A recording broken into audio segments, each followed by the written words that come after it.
Listo, Doc. Muy bien.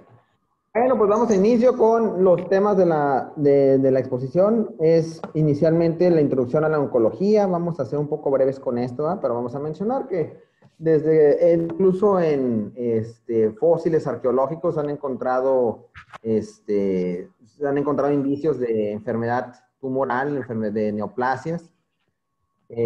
Así que lo que es el cáncer, pues es una enfermedad, o es un grupo de enfermedades que ha plagado desde que existe la humanidad. En momias egipcias han encontrado tumores. Al hacerles estudios, pues han encontrado que ha fallecido de cáncer. Ya en los médicos egipcios daban aparición de masas en el cuerpo que al poco tiempo desencadenaban la muerte, como se encontró en el papiro de Ebers, que es un papiro pues, escrito por un médico egipcio. Ya más adelante en la historia, pues Hipócrates menciona el cáncer como una tumoración dura que aparece en alguna parte del cuerpo. Él la compara con la consistencia con la coraza de un cangrejo, ¿no? De ahí viene el nombre que conocemos cáncer. Y Galeno también expande aún más en cuanto a estas enfermedades, a esta presentación. Los dos coinciden en cierto punto de vista, que es el paciente pues está condenado a morir y no hay realmente nada que hacer para ayudarlo, ¿no? El médico no debe hacer nada. Así lo mencionan ellos en los escritos que realizaron. Más adelante vamos a ver que hay una evolución en cuanto al entendimiento y al manejo del cáncer. Ya en el Renacimiento se empiezan a hacer autopsias después de muchos siglos en que esto estaba prohibido. Y como en esta imagen que vemos, se empieza a realizar ya cirugías en seres humanos. Y vamos a tener, por ejemplo, que un cirujano muy importante del siglo XVII, John Hunter, menciona que no hay una contraindicación para remover el tumor. Entonces ya aquí estamos viendo un cambio en el pensamiento médico que decía de no hacer nada a intentar removerlo porque se veía que pues había una mejoría en el hecho de remover el tumor.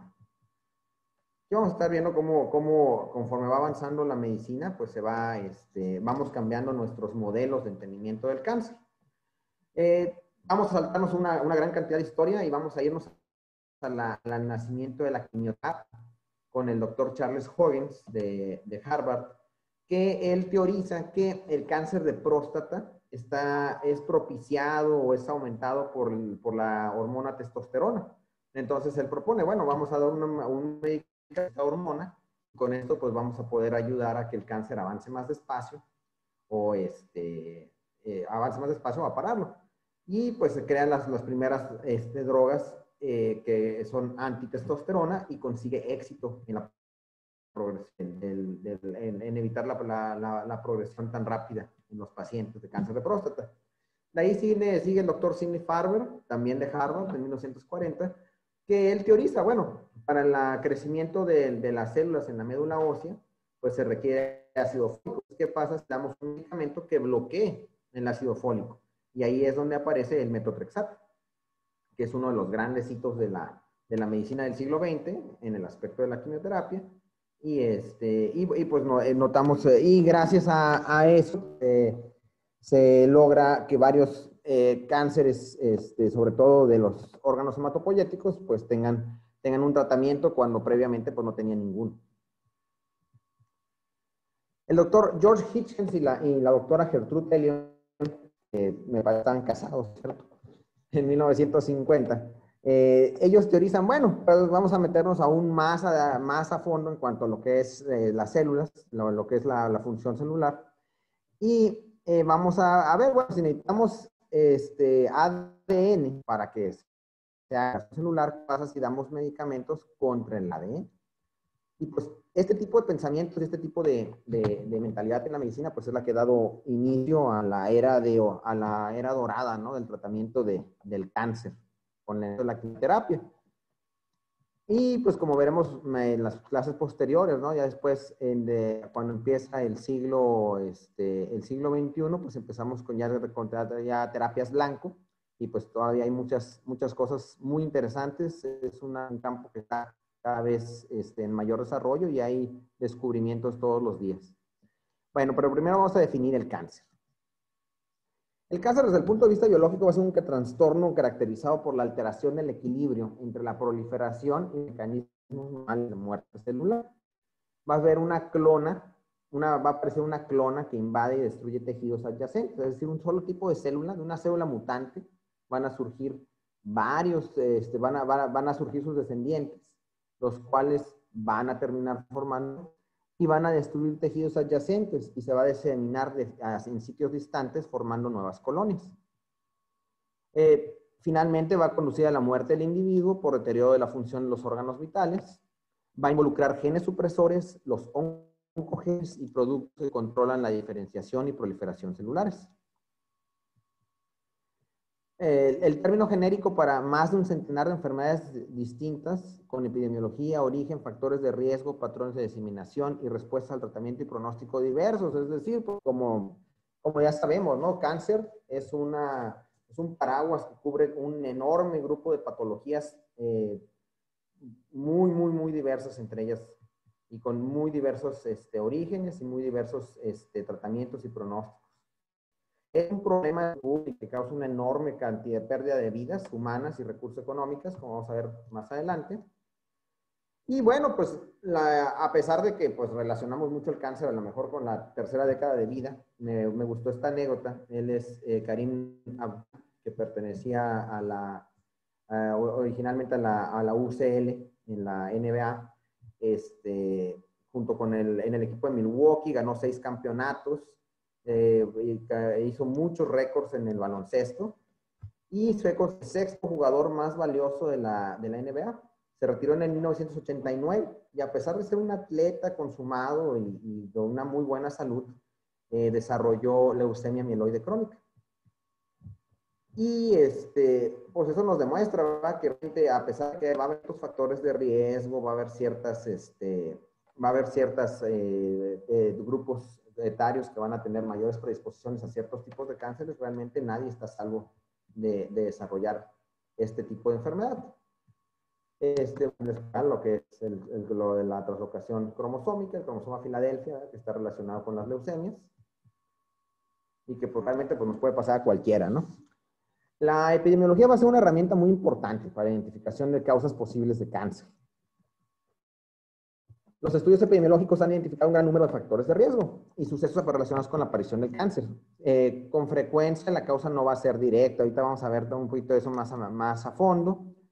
Los agentes etiológicos también son de origen directo en la transformación maligna. Esa es una diferencia. Se encadenan diversos mecanismos genéticos y bioquímicos que van a conducir a la aparición del tumor. Bueno, en las naciones desarrolladas vamos a ver que también hay cierta diferencia entre entre los países de primer mundo y los países desarrollados en cuanto a la frecuencia de ciertos tipos de cáncer. Muchos países cuando mejoran económicamente aparecen otros tipos de cánceres y otros se reducen. Los análisis de variables y relaciones va a permitir conocer los factores de riesgo. Actualmente, cáncer de pulmón, mama, próstata, colon y recto se atribuyen a factores como tabaquismo, malos hábitos dietéticos y exposición laboral o ambiental a químicos peligrosos. Los vínculos a veces son incidentales, no siempre son etiológicos, también lo vamos a ver ahorita más a fondo. Y entre las presuntas causas de cáncer vamos a encontrar fármacos. En los teléfonos celulares, pues todavía sigue siendo muy controversial, ¿no? Entonces vamos a ver que va a haber muchas cosas. Ahorita, como cuando analicemos un poco acerca de la carcinogénesis, vamos a ver cómo cómo requerimos de muchos estudios observacionales de larga duración para poder determinar si algo es carcinógeno o no. Los agentes van a propiciar el desarrollo de cáncer por efectos carcinógenos simultáneos en 2 diferentes clases de genes. Bueno, ahí estamos viendo, ¿verdad? Esta pobre va a tener una mutación en su cromosoma y eso va a ser lo que va a provocar esas mutaciones que van a tener genéticas. Ahorita también lo vamos a ver más a fondo para que el doctor no se me enoje de que a lo mejor está muy superficial. Esta es una introducción rápida.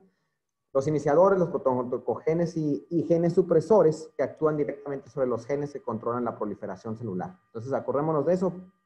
Protoncogenes y genes supresores y van a ser los genes que van a estar afectados y que nos van a dar todos los diferentes tipos de cáncer.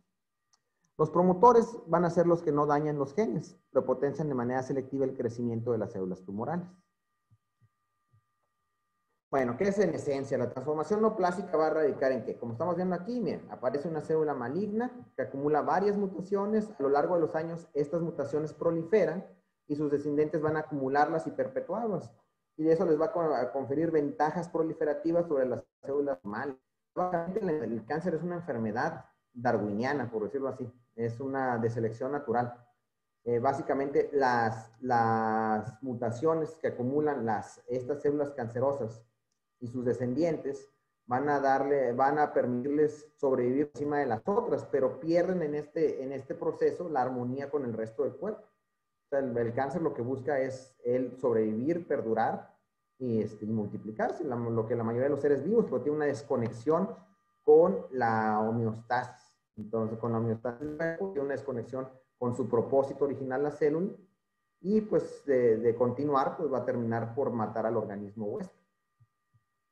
De hecho, se me hizo interesante que hay un tipo de cáncer en los perros, que lo han citado, que es un cáncer que se considera que es evolucionado, pues les da en la nariz a los perros. Entonces no causa la muerte del huésped, es un cáncer que se autolimita, provoca una tumoración en la nariz del perro, y la célula cancerosa pues ya no metastatiza, o sea, no va a otros órganos, se permanece ahí, e incluso tiene la capacidad de pasarse de un perro a otro. Entonces, es un cáncer interesante para aquellos que estudian la genética de estas enfermedades. Bueno, pues ya vámonos a adentrarnos en tema, la epidemiología del cáncer. Vamos a basarnos aquí en el Globocan y en el INEGI. El GLOBOCAN es unas estadísticas que se hacen a nivel mundial. El último fue del 2018. Y nos van a dar una idea general de las prevalencias del cáncer, ¿no? En todo el mundo. Aquí vamos a ver en estas estadísticas viendo que para el 2018 en ambos sexos la mayor cantidad la mayor preponderancia de cáncer en ambos sexos era la de pulmón, seguida por de cáncer de mama y de colorecto. Pero aquí va a estar lo interesante. Hombres, vamos a ver ahí las diferencias. En el pulmón va a ser el primer lugar. En próstata va a ser el segundo lugar. Y en tercer lugar va a estar el colorecto. Mientras que en mujeres, el principal va a ser el cáncer de mama, seguido el de colorecto y posteriormente el de pulmón. Aquí están las gráficas ya más a fondo. Y bueno, aquí estamos viendo ya dividido por sexo. Lo mismo, ¿verdad? Primero van a ver aquejadas por cáncer de mama, posteriormente cáncer de pulmón y posteriormente colorectal y ya en menor medida el cáncer cervicuterino y el cáncer de estómago. En cuanto a los hombres, pues el pulmón va a ser muy predominante, seguido posteriormente del de hígado, posteriormente del de estómago, posteriormente el colorectal y el de próstata. Esto toman en cuenta que es a nivel mundial, entonces vamos ahorita conforme nos vayamos acercando a México, vamos a ver cómo cambia. Bueno, entre los 10 cánceres, las incidencias aquí los podemos ver, y la incidencia y la mortalidad.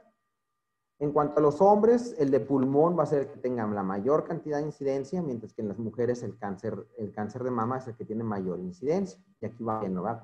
Dependiendo de los 10 tipos de cánceres más comunes, cuál es el que tiene mayor incidencia a nivel mundial. Y en cuanto a mortalidad, vamos a ver que el que está más balanceado es el cáncer de pulmón, sigue siendo uno de los cánceres más mortales, mientras que el cáncer del mama, a pesar de que tiene mucha incidencia, no tiene tanta mortalidad. Es importante pues entender estos conceptos, ¿verdad? Muchos cánceres pueden ser muy frecuentes, pero no tienen tanta mortalidad. Y bueno, según el Globocan en 2018, 8.1 millones de nuevos cánceres casos de cáncer en el mundo. Y el lugar donde más aparecen es en Asia, con un número de casos de 8.751.000 casos por año. Y bueno, también vamos a saber pues, que dependiendo cada una de estas regiones pues tiene sus predominancias en los tipos de cánceres y esto va a afectar la mortalidad. También Asia tiene la mayor cantidad de mortalidad con 5.475.000 muertes al año. Y a nivel global, pues es 9.6 millones de muertes por cáncer al año, nada despreciable, ¿no? Y bueno, los porcentajes de nuevos casos de cáncer y mortalidad por cáncer en 2018, aquí los tenemos, por incidencia y por mortalidad. Por incidencia, el de pulmón sigue siendo número 1 y sigue siendo número 1 en la causa de muerte. Posteriormente, el cáncer de seno, pues tiene una gran incidencia, como habíamos dicho, pero no es tan importante en cuanto a causa de muerte como el colorectal, que está por encima del cáncer, pues está solamente seguido por el cáncer de pulmón en cuanto a la causa de muerte. Pero en incidencia ocupa el tercer lugar. El cáncer de estómago ocupa el tercer lugar en mortalidad.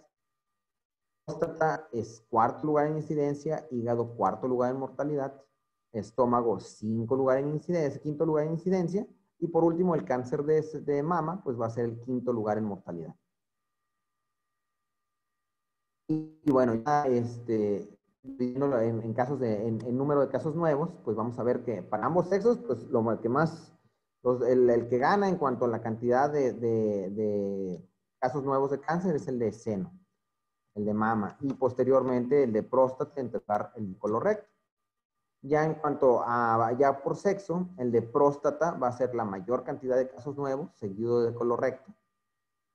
Y en tercer lugar, el cáncer de testículo.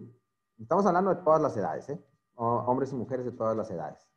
Las mujeres también, el cáncer de mama, pues vemos que es el que tiene mayor incidencia, seguido el de tiroides, y por último, en tercer lugar, el cáncer cervicuterino. Esto es interesante compararlo con el Globocan 2012, porque nos va a mostrar que hay cambios en las poblaciones conforme el ambiente y las características de la población van cambiando. Tenemos, por ejemplo, que lo que era el cáncer de pulmón, pues solía ocupar el primer lugar, seguido del cáncer de próstata y el colorecto en hombres. En ambos sexos, pues bueno, el cáncer de seno, pues es el que ocupa el primer lugar en cuanto a incidencia y mortalidad, ocupaba el primer lugar en incidencia y mortalidad, mientras que el cáncer de próstata ocupaba el primer lugar en cuanto a incidencia, ocupaba el segundo lugar en incidencia, pero no tanto en mortalidad, y el de pulmón, pues estaba en tercer lugar. Bueno, aquí lo interesante es que mientras que el cáncer de pulmón, el cáncer de seno, pues hay menos su mortalidad, y el cáncer de pulmón ha disminuido un poco en los hombres, tal vez gracias a todas las campañas de conciencia en contra del tabaquismo. Mientras que en las mujeres, del Globocan 2018, de 2002 al 2018, entonces en las mujeres ha permanecido estable la incidencia del cáncer de pulmón. Esto, por ejemplo, aquí tomamos en cuenta que las mujeres tienen un doble riesgo, tanto como, no solo porque conforme se va industrializando el país, pues tienen acceso a ambientes iguales que los hombres, donde predomina el tabaquismo, sino que también las mujeres pueden cocinar con leña, pueden estar expuestas a humo de segunda mano, lo cual ama que pues, su incidencia de cáncer de pulmón pues, se mantenga más o menos igual, al contrario de los hombres. Ahora, el INEGI es interesante porque ese nos va a hablar acerca de la mortalidad. Y vamos a ver que en México, ya estamos en cuanto a lo que es México. Y vamos a ver que en el grupo de edad entre los 18 y los 29 años, en el tiempo entre 2011 y 2016, la mayor preponderancia de muertes era por órganos hematopoyéticos, seguidos de cánceres de testículo u ovario. Mientras que en los grupos de los 30 a los 59 años, vamos a encontrar que toman preponderancia en cuanto a mortalidad los órganos digestivos y los órganos genitales femeninos. Aquí es donde, aquí vienen las cosas que les mencionaba. Aquí también se ve reflejado en México cómo el cáncer por órganos, por causa de órganos hematopoyéticos, aquí está, ha ido aumentando, ¿eh? Ha ido aumentando de manera constante, mientras que los otros cánceres han tenido sus subidas y sus bajadas, pues se mantienen más o menos estables. Igual órganos digestivos también ha tenido una tendencia a ir aumentando. Se quita la tabla. Y bueno,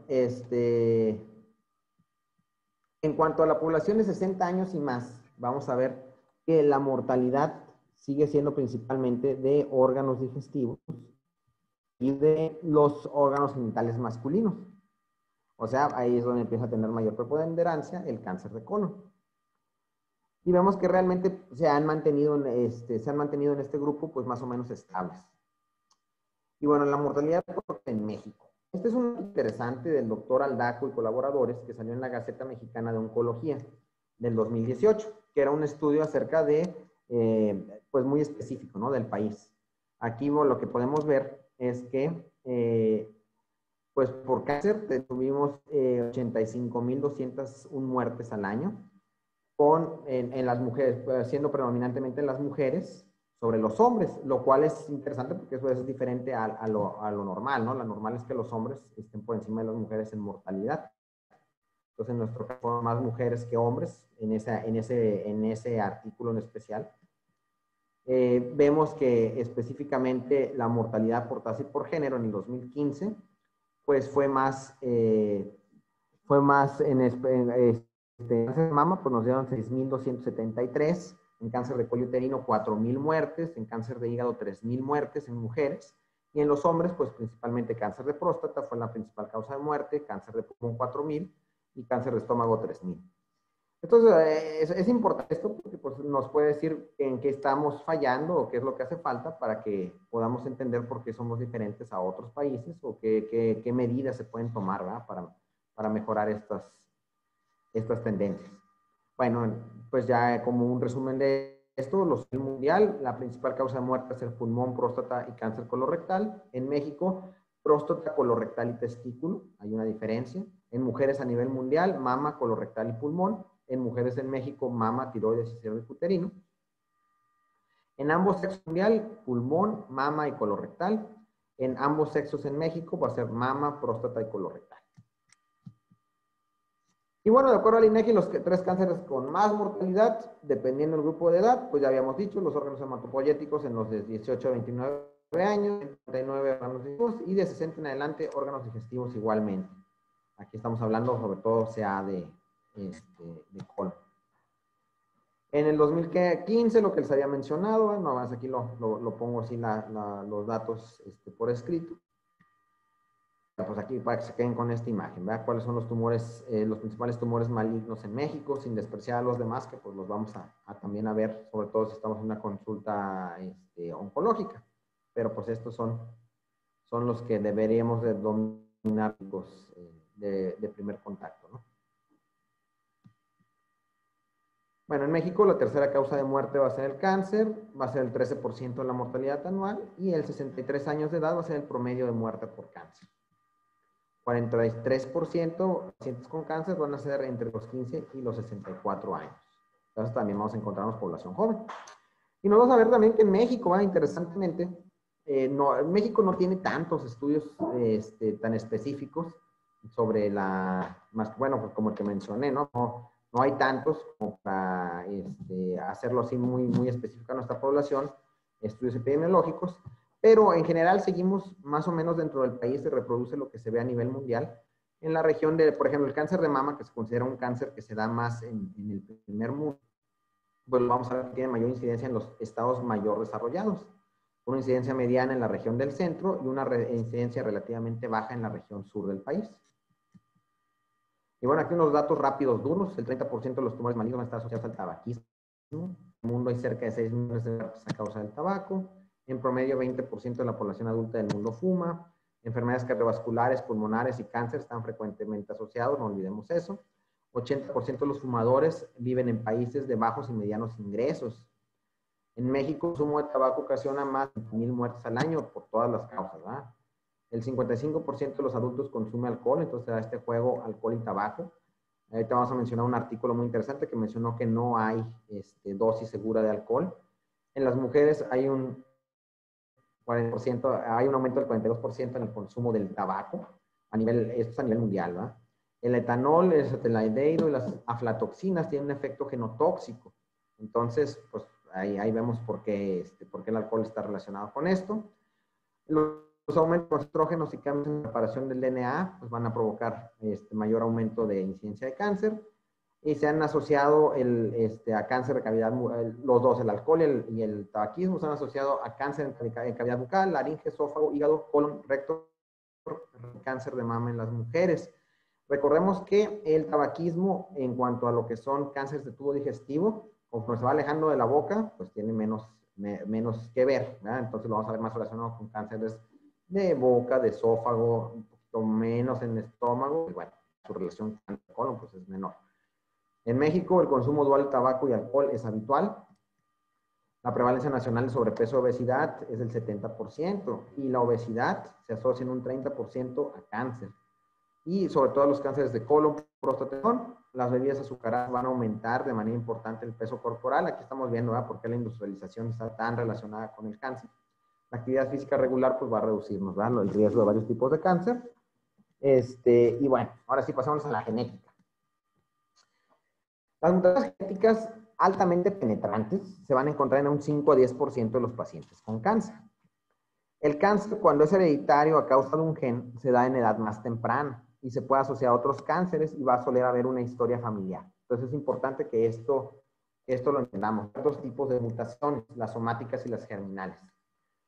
Bueno, en cuanto a la replicación, ¿dónde es donde vamos a encontrar los problemas en cuanto a lo genético? Bueno, vamos a tener las alteras, se van a dar en lo que es la transcripción y lo que es la traducción. La transcripción, ¿qué es? Pues es cuando el ADN se desenrolla del cromosoma y va a dar lugar, y es transcrito para transformarse en ARN mensajero. Aquí es donde puede haber, ahí es donde podemos encontrar uno de los defectos en esta parte. O la otra puede ser ya en el ribosoma, cuando ese ARN mensajero se está transformando para la síntesis de una proteína, se está realizando la síntesis de una proteína, pues ahí mismo puede haber también una mutación.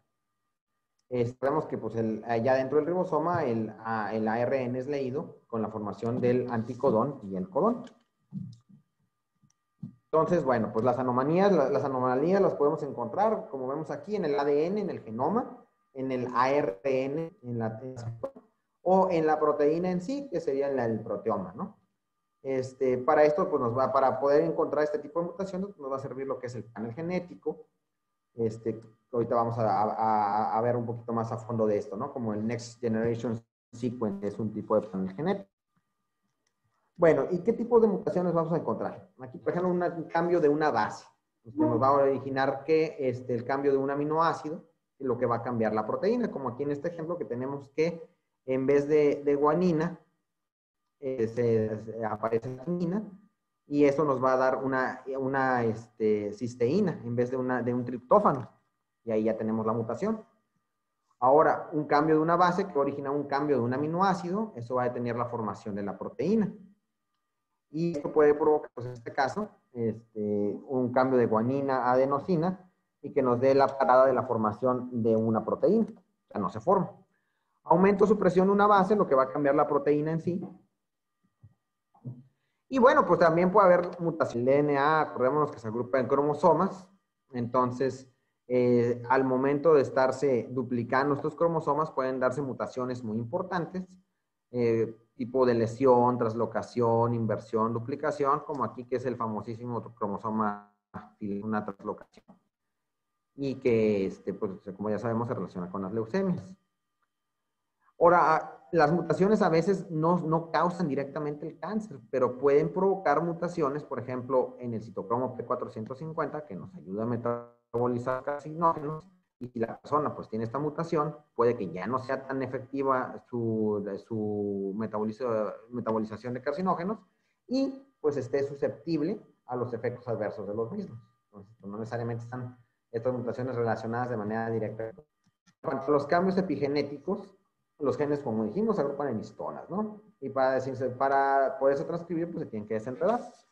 Los cambios epigenéticos van a ser una acetilación o metilación, que es que se une un grupo acetilo o un grupo metilo al gen. Y esto va a provocar que un gen supresor no se transcriba o que un protooncogen se transcriba. Como aquí estamos viendo en esta imagen, ¿no? Normal, aquí este gen supresor, pues está ahí enredado, ¿no? En las histonas se desenreda y pues ya es transcrito. Es un gen supresor de tumores. ¿Qué pasa en el caso del cáncer? Pues no, este gen se queda ahí atorado en las histonas y pues no se desenreda y pues no se va a transcribir. O al revés, ¿no? Tenemos un prooncogen que debe estar inhibido, debe quedarse ahí enredado y por causa de estas mutaciones pues va a provocar que sí se desenrede y se transcribe. Como lo comparan con los frenos de un carro, ¿no? Uno acelera el crecimiento y el otro lo frena. Los síndromes genéticos, ¿cuáles van a ser? Pues van a ser mutaciones a nivel de la línea germinal, es decir, en todas las células del cuerpo. Doc, se me hace que ya se va a acabar la sesión. Entonces, Rosario, ¿tú nos puedes comentar la misma?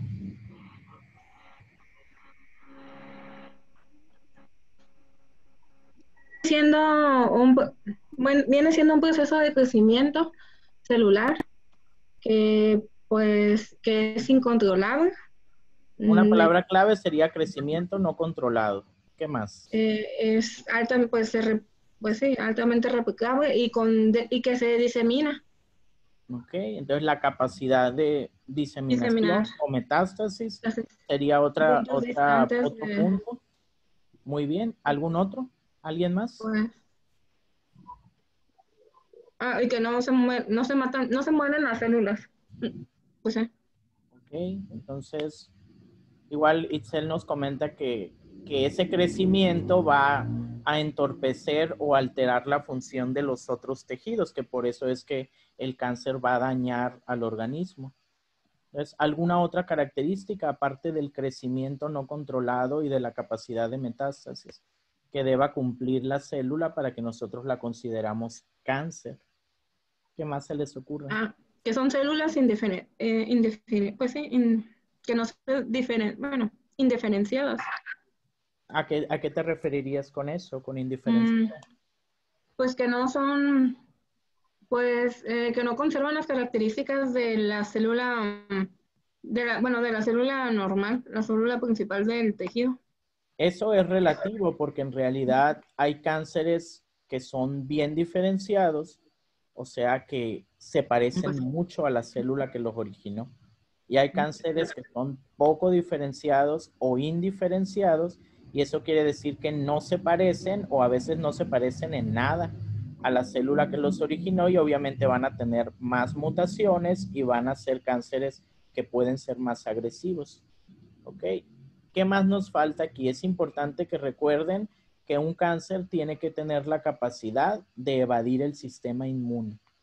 Esa es otra característica que debe tener el tumor, porque recordemos que el sistema inmune no solo se encarga de infecciones, se encarga de evitar también células malignas, que éstas aparezcan o que desarrollen. El cáncer tiene que tener la capacidad de crear nuevos vasos sanguíneos. Entonces, para que un cáncer pueda crecer y nutrirse, necesita crear nuevos vasos sanguíneos. Luego, el cáncer tiene que evitar la apoptosis. Entonces, un cáncer se tiene que hacer inmortal, tiene que poder evitar apoptosis. Entonces, esas características las vamos a ir viendo en el transcurso de las sesiones, pero les tienen que quedar muy claras porque es al final lo que va a originar que una neoplasia sea maligna y además también le va a conferir más potencial agresivo, pero los tratamientos que nosotros utilicemos van a ir enfocados a alterar esas características. Okay.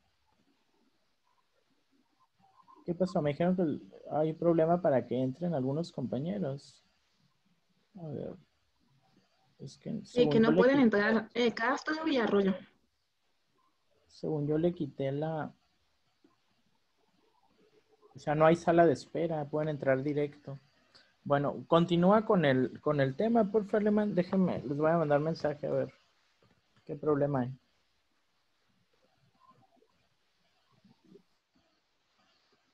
Bien. Bueno, entonces, proseguimos, pues. Me había quedado en los síndromes genéticos, ¿verdad? Ah, bueno, estos van a ser causados por mutaciones genéticas a nivel de toda la línea. Es decir, mutaciones están en todas las células del cuerpo y van a estar heredadas por los padres. Ahora sí.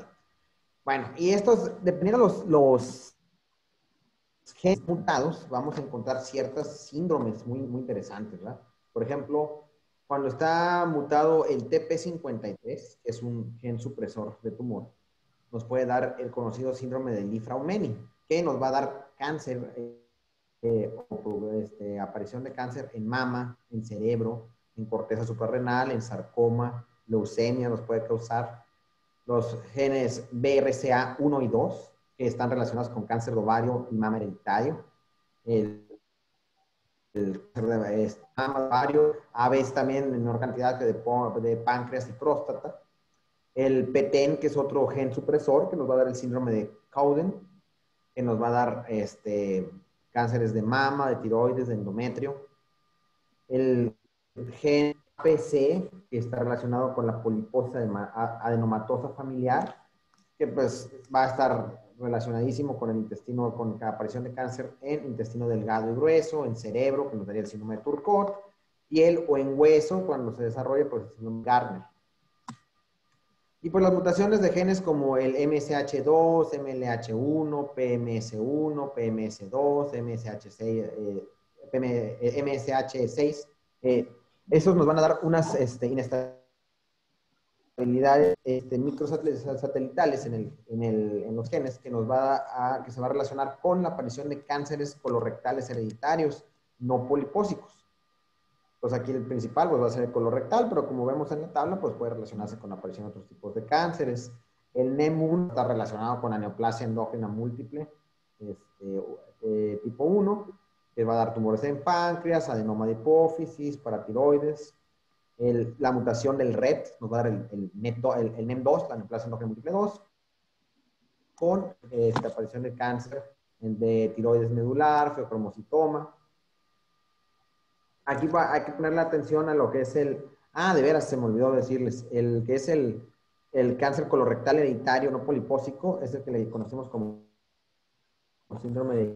Vamos a ver un poquito de eso. En cuanto a otros genes que pueden estar mutados, el VHL, pues nos va a dar el síndrome de von Hippel-Lindau, que nos va a dar neoplasias del sistema nervioso central, de células renales, los hemangioblastomas. El gen retinoblastoma 1, pues nos va a dar el retinoblastoma, o sea que nos va a dar el cáncer de ojo en hueso. El CDKN2, el CDK4, pues nos da los melanomas hereditarios. Neurofibromatosis basales, dependiendo pues del gen alterado, ¿no? Bueno, en cuanto a esto, aquí algo interesante es, por ejemplo, cuando está alterado el gen APC, vamos a ver que la incidencia de cáncer en pacientes va a tener una penetrancia muy grande. Va a ser una incidencia del 93 al 100%, pero recordemos que estaba relacionado con el cáncer de colon. Entonces son pacientes en los que cuando encontramos... Alemán. Ok. ¿Qué es penetrancia? La penetrancia es la penetrancia es la que vamos, es cuando, por ejemplo, en el gen, en el VHL, vamos a tener un síndrome que tiene el de von Hippel-Lindau, tiene una prevalencia, una alta penetrancia. Eso quiere decir, pocos pacientes lo presentan, pero aquellas que los presentan es una gran, entre mayor sea la penetrancia, es mayor el porcentaje que van a desarrollar los tumores.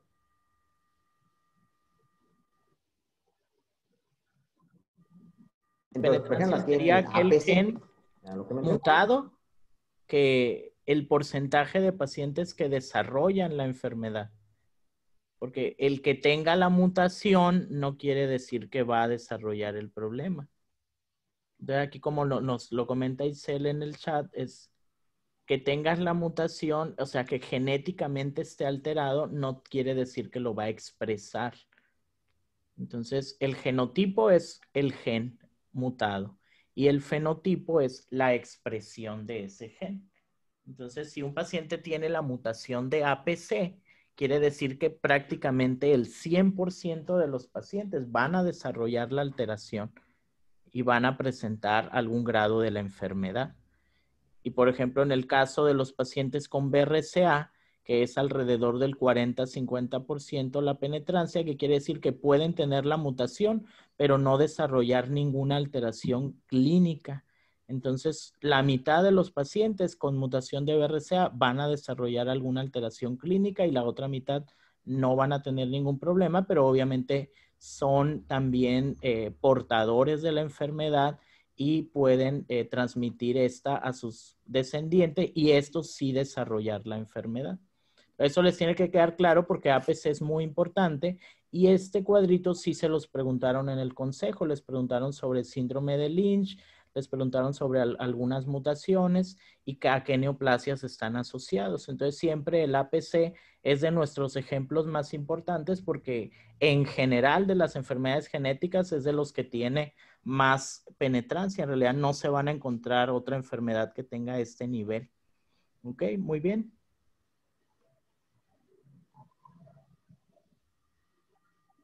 Muy bien.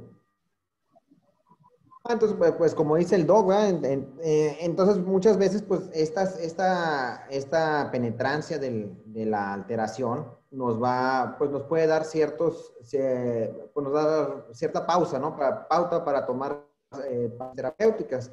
Incluso en los pacientes con APC se llegan a realizar colectomías pues profilácticas, por decirlo así, ¿no? Por la alta incidencia.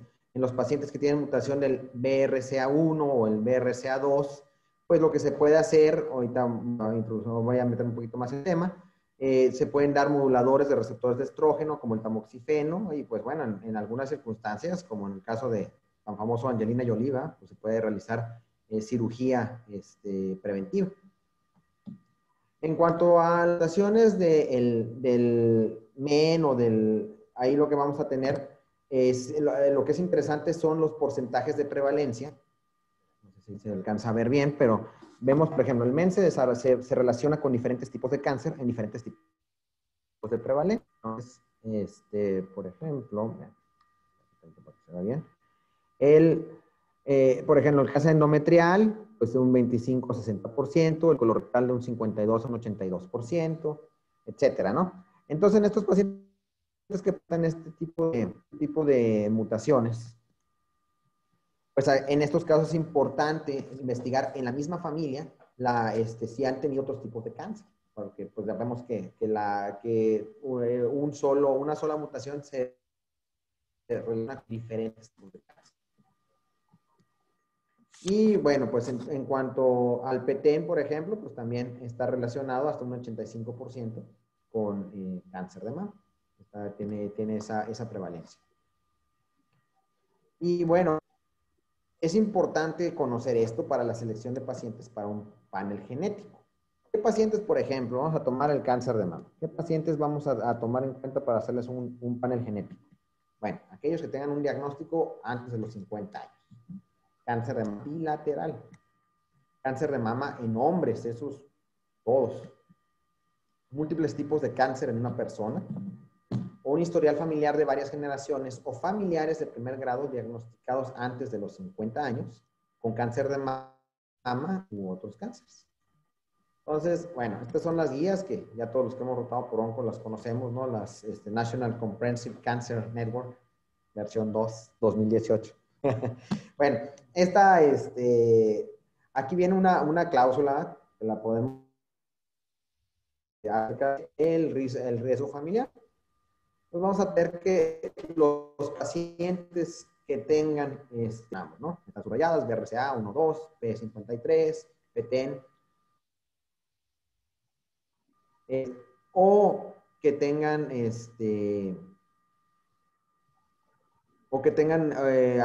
alguno de los siguientes, ¿verdad? Por ejemplo, no conoces la mutación, que tenga el paciente la mutación, pero tiene alguno de los siguientes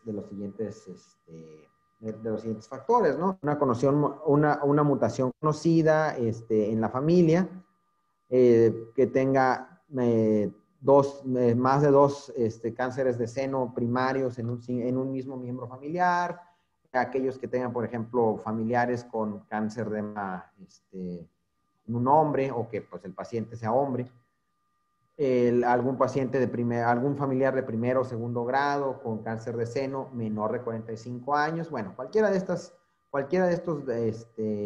factores de riesgo son pacientes que vale la pena referirlos con un genetista profesional para que se puedan realizar métodos estadísticos basados en la historia familiar.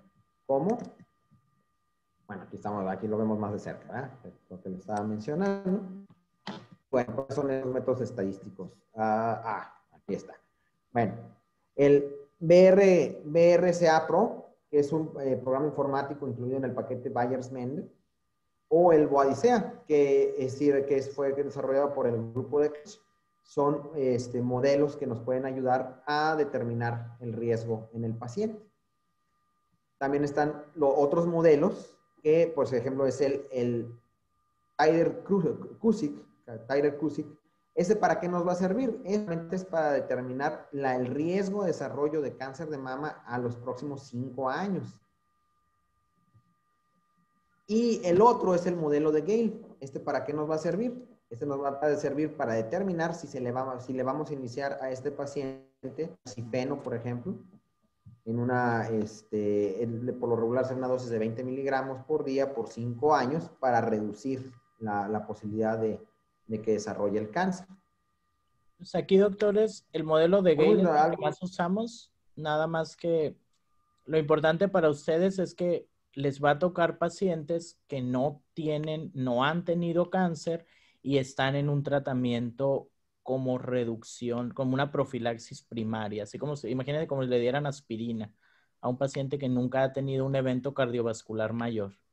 Entonces, aplica lo mismo, entonces podemos considerar pacientes de alto riesgo de cáncer y que son candidatas a una profilaxis primaria. Esto lo vamos a revisar un poco más en la clase de mama, ya eso los comento, pero que sepan que existe esa posibilidad para que ustedes como médicos también de pacientes, ya sea que los vean por otra patología, pero si ustedes detectan que son pacientes de alto riesgo de cáncer de mama, nos lo pueden enviar para valorar si son candidatos a una prevención primaria de cáncer.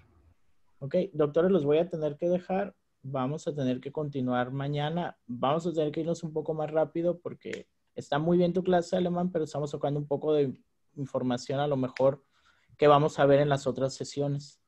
Entonces, a lo mejor esto nada más mencionarlo y ya lo desglosamos un poco más en la clase de cáncer de mama. Entonces, por ejemplo, igual lo de BRCA o lo de las mutaciones de cáncer de colon, el APC, el síndrome de Lynch, sí lo vamos a tocar un poco más ya en la sesión. ¿Ok? ¿Dudas, preguntas, doctores? Bueno, entonces nos vemos mañana. Cuídense. Buenas noches. Gracias por la predisposición genética, ¿no? Al desarrollo del mismo y que en base pues a esto pues podías decidir en el paciente el utilizar, por ejemplo, si eran pacientes premenopáusicas, se podía considerar el uso de tamoxifeno, de dar dosis de tamoxifeno de una manera preventiva, o si eran posmenopáusicas, darles tamoxifeno o algún inhibidor de la aromatasa, como el anastrozol, por ejemplo. Y o bueno, pues también se pueden utilizar en algunos casos, pues como dice aquí, una cirugía reductora, ¿verdad? De riesgo, que ya pues es una decisión más, pues es una decisión más radical, pero pues hay quien opta por la misma. Y bueno, también en cuanto, por ejemplo, hay herramientas predictoras de riesgo de cáncer hereditario. Unas dos que son muy conocidas son los criterios de Ámsterdam. Estos criterios de Ámsterdam nos sirven en el caso del síndrome de Lynch. Era, como dijo el doc, bueno, no me voy a adentrar mucho en eso, pero pues tienes que tener ciertas características. Si tienes algunas de esas características, pues te predice el riesgo de que desarrolles cáncer. En los criterios de Ámsterdam 2 incluye a otros cánceres y los criterios de Bethesda también te van a predecir el hecho de que la persona vaya a desarrollar un cáncer de colon cercanamente, ¿va? Entonces ahí vemos algunas de las características, que tengan familiares, personas que tengan 2 tipos de cáncer asociados.